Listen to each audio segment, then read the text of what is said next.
ka një vi konstante në qëndrimin e opozitës, që është problematizimi i imazhit të Shqipërisë, problematizimi ndërkombëtar i imazhit të Shqipërisë.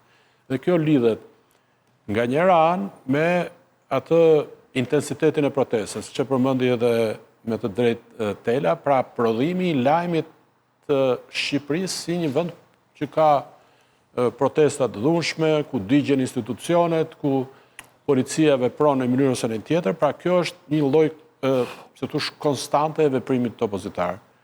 Dhe ndoshta do testohet një formë e cila në fakt është shumë e testuar.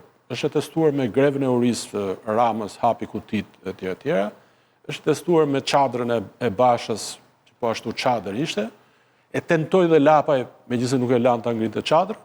Pra ndoshta do testohet një formë e cila synon ta problematizojë imazhin e një vendi si Shqipëria, që nga njëra anë po i afrohet BE-s dhe nga ana tjetër prodhon në mes të kryeqytetit apo kryeministisë pamje të tilla kaq problematike. Krahas kësaj, opozita po tenton edhe nëpërmjet Berishës, edhe nëpërmjet këtyre që ishin në Shtetet e Bashkuara të Amerikës, të artikuloj këtë tezën që ky është një narkoshtet. Kjo është ose në Këshillin e Evropës e bëri Berisha. Kjo është një tezë që nuk qëndron dhe është shkatërrimtare për imazhin e opozitës në fakt, jo për imazhin e vendit, sepse bashkësia ndërkombëtare, përse perëndimore di fare mirë se sa drogë qarkullon këtu, se çfarë peshe ka krimi shqiptar në atë gjeografinë e kriminalëve.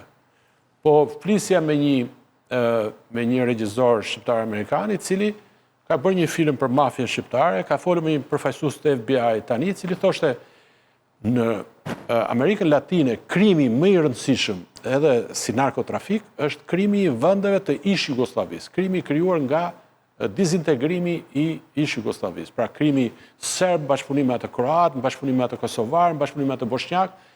Pra ai është një krim dhe ende dhe nuk mund të quhet Shqipëria narkoshtet, por Berisha insiston në këto dy direktiva, pra për ta problematizuar Shqipërinë, imazhin e Shqipërisë si një vend i cili ka protesta të dhunshme, apo si një vend ku qeveria është e lidhur me krimin dhe narkokrim, sepse synon të rezonojë me atë pjesë të bashkësisë ndërkombëtare, qoftë në Amerikë, qoftë në Bashkimin Evropian, që është e pakënaqur me Ramën, që ka segmente në të djathtën evropiane, ta zëm djathtën gjermane, po supozojmë që është pushtet që duan të harxojnë Ramën. Pra ai thotë, shikoni se kë vend doni të fusni në BE, një vend i cili ka protesta dhunshme si këto që do të shihen me çadra, pa çadra, apo me flakadan, dhe që ka përfshirje të këtyre të trafikantëve në qeverisje, dhe pra kjo është me fjalë qëllimi i dëshiruar i opozitës. Duhet mirë kuptuar kërkesa për të rrëzuar qeverinë është legjitime,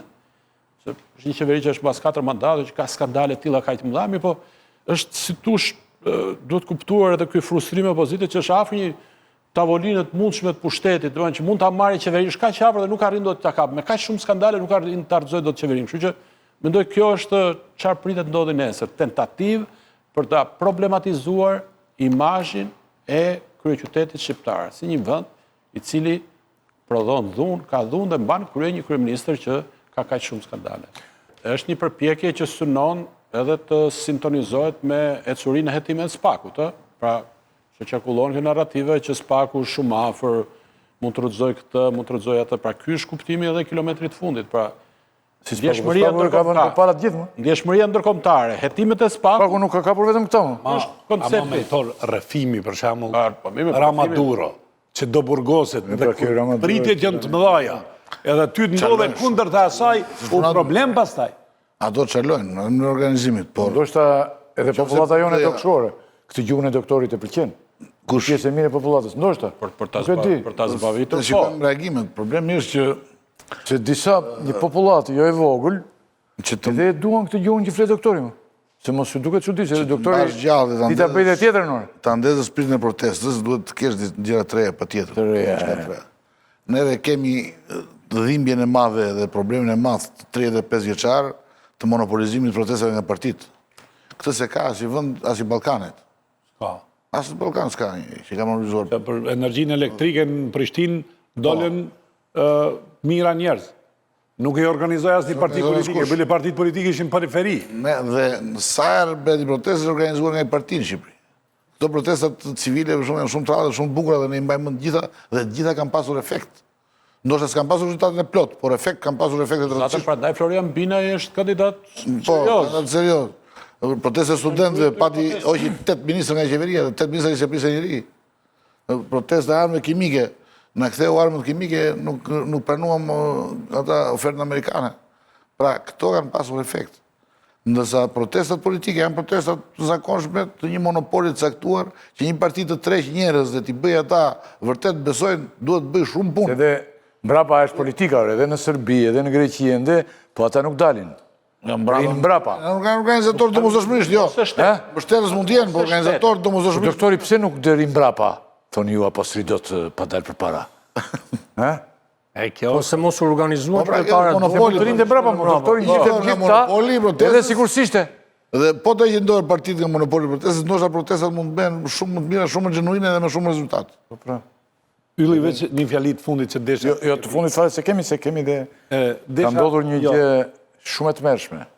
E të mërshme, që ndoshta ishtë dasht me qenë edhe tema e parë sot. Po, sepse nuk, po s'kishte ndodhur.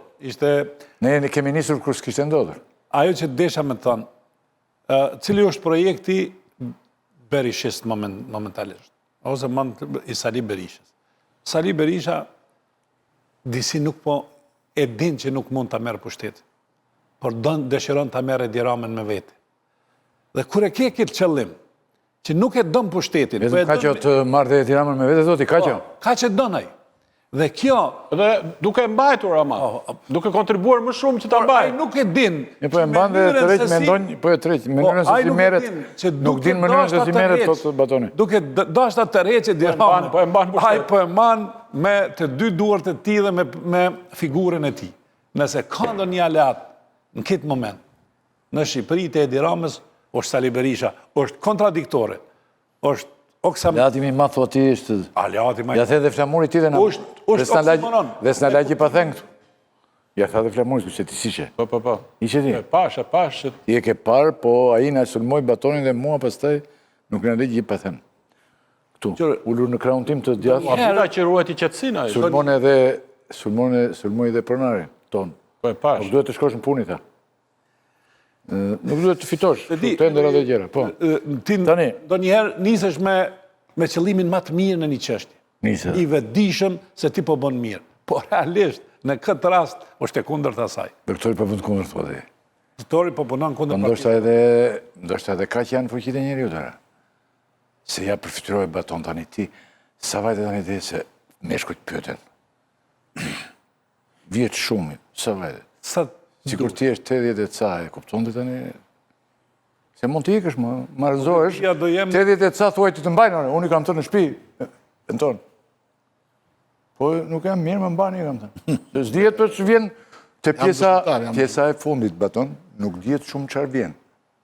Edhe mban njeri unë, njerëzit e tjerë, familja këta, ndalojnë mentor, edhe të mbajnë, të kapin e ty, mbështetin, forët, gjitha.